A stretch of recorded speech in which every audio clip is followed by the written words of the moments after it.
Hello viewers, welcome back to my travel blog. তো আজকে আমি মালদা থেকে কলকাতা যাচ্ছি, তো ভাবলাম তোমাদের সাথে পুরো জার্নিটা শেয়ার করি। তো চলো ভিডিওটা স্টার্ট করা যাক।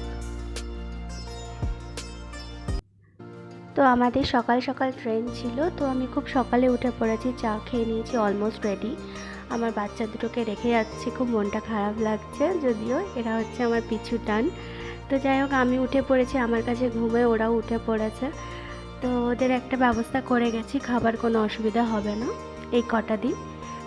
প্রতিবার যাওয়ার আগে এদের মুখখানা দেখে আমার প্রতিবার জার্নি ক্যান্সেল করে দিতে ইচ্ছে করে। তো যাই হোক, আমরা গাড়িতে উঠে পড়েছি। আমাদের ট্রেন হচ্ছে 8:50-এ। তো এখন 8টা মতো বাজে, আমরা খুব তাড়াতাড়ি পৌঁছে যাব, বেশিক্ষণ লাগবে না স্টেশনে পৌঁছতে। তো অলমোস্ট আমরা স্টেশনে পৌঁছে গেছি, এখন বাজে 8টা, সাড়ে 8টা মতো। মালদা টাউন পৌঁছে গেছি। এখনও হাতে বেশ কিছুক্ষণ সময় আছে, তো অসুবিধা নেই, তাড়াহুড়োর কোনো দরকার নেই। আমরা আস্তে আস্তে এগোচ্ছি স্টেশনের দিকে। তো আমরা বোর্ডে দেখলাম আমাদের ট্রেন দিয়ে দিয়েছে 3 নম্বর প্ল্যাটফর্মে। আমাদের ট্রেন আজকে জনশতাব্দী, তো জনশতাব্দীতে আমরা যাচ্ছি। আমাদের কোচ নাম্বার হচ্ছে C7। আমরা ট্রেনে উঠে পড়েছি, 8:30টার মধ্যে অলমোস্ট আমরা উঠে পড়েছি ট্রেনে। তো কুলি দাদা যে ছিল, সে আমাদের ব্যাগ সব ওপরে উঠিয়ে দিয়েছিল। আমাদের সিট নাম্বার অনুযায়ী আমরা বসে পড়েছি। আমাদের সিট নাম্বার ছিল 68 আর 69।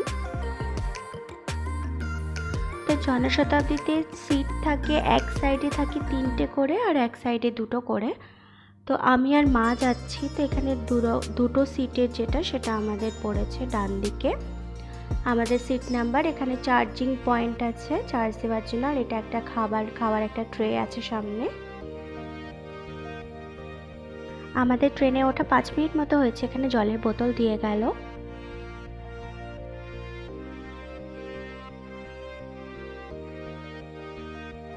এখন বাজে 8:50, একদম রাইট টাইমে আমাদের ট্রেন ছেড়ে দিয়েছে। জনশতাব্দী যেহেতু সুপারফাস্ট, তো মালদা থেকে হাওড়া যেতে, এটা হাওড়া পর্যন্ত যায়। তো মালদা থেকে হাওড়া যেতে এটা 5 ঘন্টা মতো সময় লাগে। এই ট্রেনের একটা সুবিধে, এই ট্রেনে সবসময় সিট অ্যাভেলেবেল থাকে। মোটামুটি 1 দিন 2 দিন আগেও এই ট্রেনের সিট অ্যাভেলেবিলিটি পাওয়া যায়। আর এই ট্রেনের ভাড়া আপ ডাউন করে ডাইনামিক প্রাইসিংয়ের ওপর। এই ট্রেনের ভাড়া 950 থেকে 1150 অবধি যায়। তো আমাদের ট্রেনে ওটা মোটামুটি ট্রেন ছাড়া 10-15 মিনিট হয়েছে, এখানে ব্রেকফাস্ট চলে এসেছে। মালদা থেকে হাওড়া যেতে আমাদের ব্রেকফাস্ট আর লাঞ্চ দুটোই প্রোভাইড করা হয়, এটা ট্রেনের ভাড়ার সাথে ইনক্লুড থাকে। তো এখানে আমাদের ব্রেকফাস্ট চলে এসে 2টো স্লাইস ব্রেড, এখানে চায়ের কিট আছে, সস আছে, আর আমি যেহেতু ভেজ নিয়েছি, এখানে নন ভেজেরও অপশন থাকে, আমি ভেজ নিয়েছি। ভেজ কাটলেট দিয়েছে 2টো, ভেজিটেবলস বয়েলড ভেজিটেবলসের সাথে, আর বাটার দিয়েছে, আর জুস দিয়েছে, ম্যাঙ্গো জুস। তো ট্রেনের ভিউ এনজয় করতে করতে আমরা ব্রেকফাস্ট খাচ্ছি। ব্রেকফাস্টে বলতে গেলে ভেজ কাটলেটটা বেশ টেস্টি ছিল। আমার সত্যি হয়েছে, মুখে কোনো স্বাদ ছিল না, তাও ঝাল ঝাল বেশ ভালো লাগছিল। ব্রেকফাস্ট করতে করতে কখন ফারাক্কা চলে এসেছে বুঝতে পারিনি। এখানে ফারাক্কা ব্রিজ ক্রস করছে, অসাধারণ ভিউ এটা। আর আমাদের চাও চলে এসেছে, এখানে ডিসপোজেবল কাপে গরম জল দিয়ে গেছে, আর চায়ের কিট আমাদের ব্রেকফাস্টের সাথেই দিয়ে দিয়েছিল। তো যেহেতু আমি ভিডিও করছিলাম, মাকে বললাম চাটা বানিয়ে দিতে।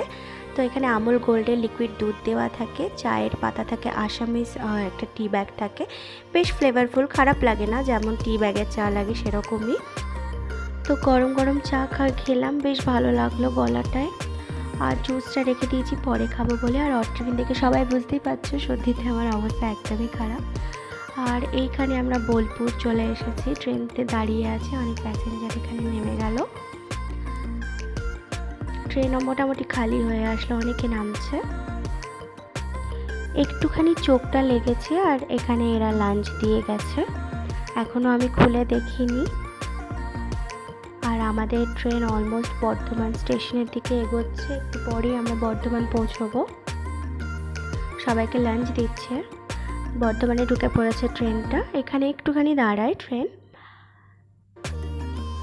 তো লাঞ্চে দেখে নিচ্ছি, এখানে দিয়েছে ভাত, ডাল, আর এখানে আমি ভেজ নিয়েছি, তো পনিরের একটা তরকারি দিয়েছে গাঢ়, আর দিয়েছে 2টো রুটি আর টক দই। তো খাবারটা বেশ ভালো ছিল খেতে। আমরা এর আগেও অনেকবার খেয়েছি। ননভেজে চিকেন দেয় আর ভেজে দেয় পনির। তো আমার মনে হলো এটা পনির না, এটা মনে হয় টোফু। যা হোক, টেস্ট বেশ ভালো ছিল, ডালটা বেশ গাঢ় ছিল। তো বর্ধমানে এখনও দাঁড়িয়ে আছে, আমরা লাঞ্চ সেরে নিচ্ছি। বর্ধমানে ট্রেন 50% খালি হয়ে গেছে, অনেক প্যাসেঞ্জার যারা বর্ধমানেই নেমে গেছে। আমার লাঞ্চ মোটামুটি ডান, শুধু দইটা বাকি আছে, মা এখনও লাঞ্চ করছে। তো ট্রেন মোটামুটি খালি, আমি দইটা খেয়ে নিচ্ছি কারণ এক্ষুনি এরা নিয়ে চলে যাবে প্লেট। দইটা বেশ ভালো ছিল, খুব টকও ছিল না, ভালো রিফ্রেশিং ছিল। পাশ দিয়ে আরেকটা জনশতাব্দী চলে গেল, জানি না এটা কোথাকার জনশতাব্দী। লাঞ্চ হয়ে গেছে, ওরা নিয়ে চলে গেল প্লেট। এবার আমাদের লাস্ট আইটেম চলে এসেছে, যেটার জন্য আমরা সবাই ওয়েট করে থাকি, সেটা হচ্ছে আইসক্রিম। এখানে আমুলের ভ্যানিলা আইসক্রিম দেয়, প্রতিবারই একটাই ফ্লেভার থাকে, খুব ভালো থাকে টেস্ট।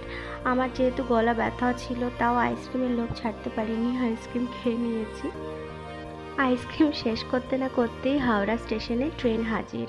তো আমরা ট্রেন থেকে নেমে পড়েছি।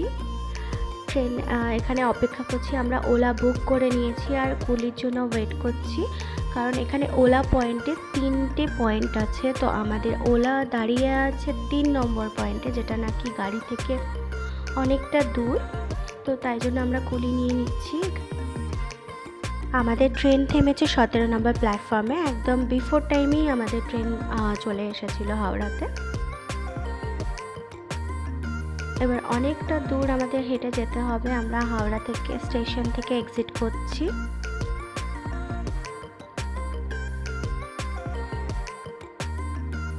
বাইরে বেশ রোদ আর আমাদের 10-15 মিনিট হাঁটা হয়ে গেছে। অ্যাট লাস্ট আমরা 3 নম্বর ওলা পয়েন্টে এসে পৌঁছালাম। আর আমাদের হাঁটতে খুব কষ্ট হচ্ছিলো, যেহেতু শরীরটা একটু খারাপ ছিল। তা আমরা অলরেডি পৌঁছে গেছি। যেহেতু বাড়ি থেকে সকালে বেরিয়েছি, মালদাতে বেশ ঠান্ডা ছিল, এসির মধ্যেও বেশ ঠান্ডা লাগছিল। আর এখানে রোদের মধ্যে এসে গায়ে চাদর দিয়ে এত গরম লাগছে, পুরো ঘেমে গেছি। তো এখানে ব্যাগগুলো সব তুলে দিচ্ছে গাড়ির ডিকিতে।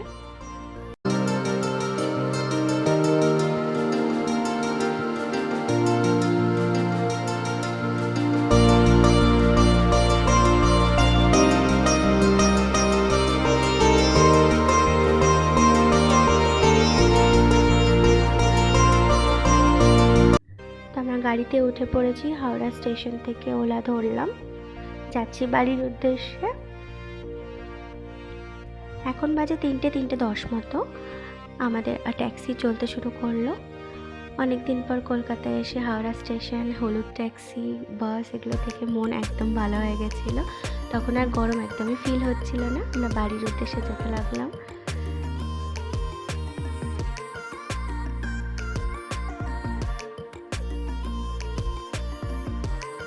সামনে দেখতে পাচ্ছি হাওড়া ব্রিজ। রোদ থাকলেও এখনও সেরকমভাবে গরম পড়েনি কলকাতায়, হাওয়াটা বেশ ঠান্ডা। হাওড়া ব্রিজের নিচ দিয়ে আমরা ক্রস করছি, এই জায়গাটা সবারই খুব পছন্দের জায়গা জানি। তো এই ছিল আমার মালদা থেকে হাওড়া বা কলকাতা আসার শর্ট একটা জার্নি ভিডিও। কেমন লাগলো সবাই প্লিজ জানিও। এরকম জার্নি ভিডিও আর দেখতে চাইলে প্লিজ সবাই কমেন্ট বক্সে কমেন্ট করো। ভিডিওটা ভালো লাগলে একটা লাইক অবশ্যই করে দিও। খুব তাড়াতাড়ি দেখা হচ্ছে অন্য একটা ট্রাভেল ব্লগ নিয়ে। সবাই খুব ভালো থেকো, দেখা হচ্ছে পরের ভিডিওতে।